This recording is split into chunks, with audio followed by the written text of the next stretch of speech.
On rare occasions, the teacher is teaching and inspiring an entire community.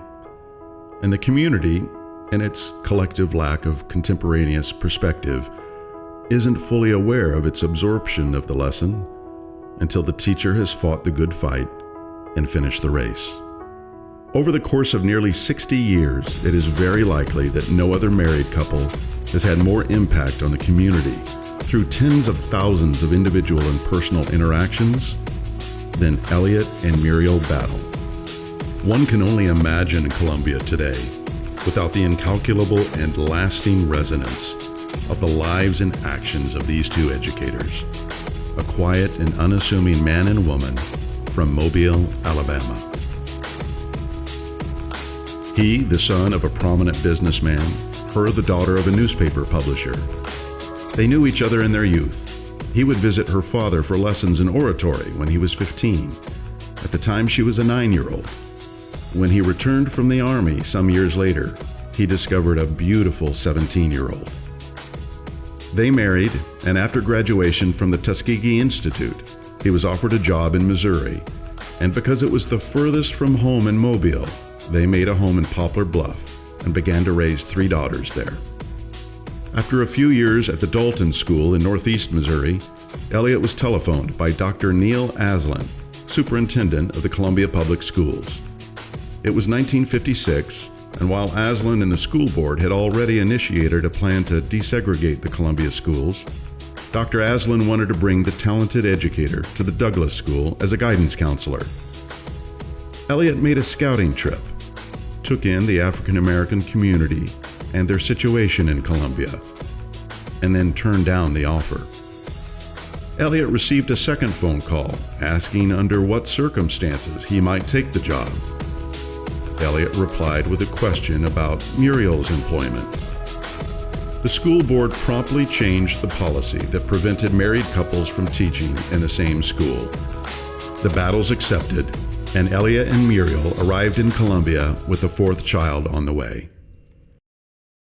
Their plan was to stay in Columbia for just 1 year. That 1 year turned into their entire professional careers.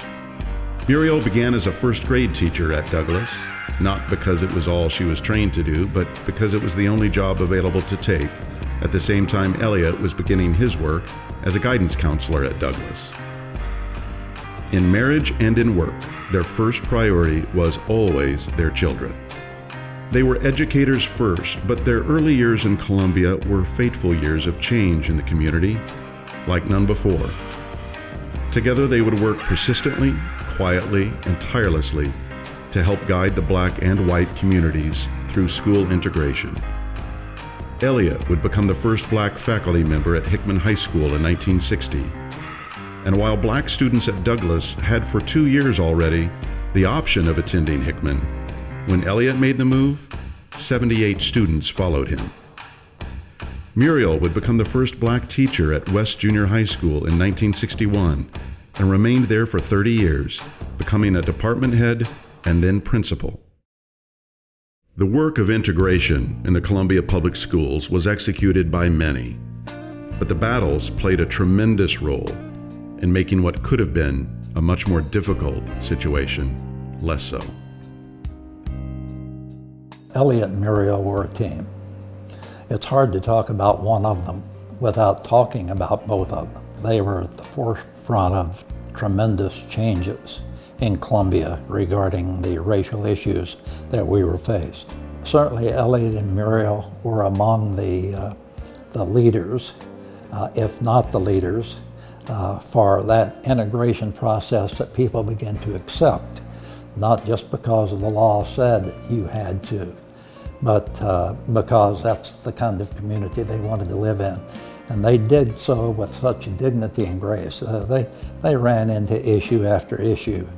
That would be a story in its own right that I'm aware of. But they overcame those things, and they didn't let the little things bother them. They went ahead, they made sure they did their job effectively, that their children were being treated fairly and given a good opportunity, but that the community was theirs. They wanted to make this community as great as it could be. Helping guide Columbia through school desegregation wasn't the only legacy that Eliot and Muriel left for us.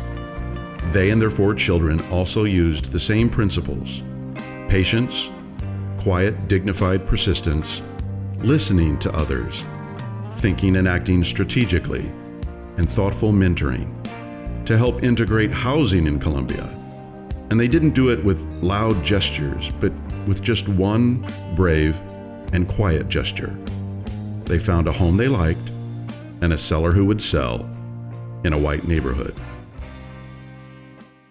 Muriel became the first black principal of a predominantly white school at West Junior High in 1978. She earned her master's and a doctorate in education and is then appointed curator of Lincoln University in 1984. In 1991, Muriel is appointed assistant superintendent for secondary education in the Columbia Public Schools.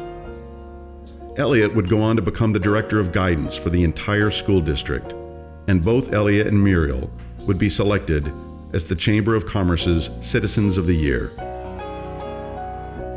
Muriel passed in 2003, but her legacy would live on when the community chose to honor her with the naming of its 4th high school, Muriel Battle High School. Eliot was on hand to witness the dedication. He would pass away just 4 days later. Today, the new elementary school that stands adjacent to Battle High is named Battle Elementary for Eliot. They have been honored in so many different ways. And you just have to believe me when I say how touched they would be, but almost how embarrassed. They did everything that they did and accomplished because they wanted each person that they came in contact with to be a better person. They did nothing for the accolades. Ladies and gentlemen, please welcome into the Boone County Hall of Fame, Muriel and Eliot Battle.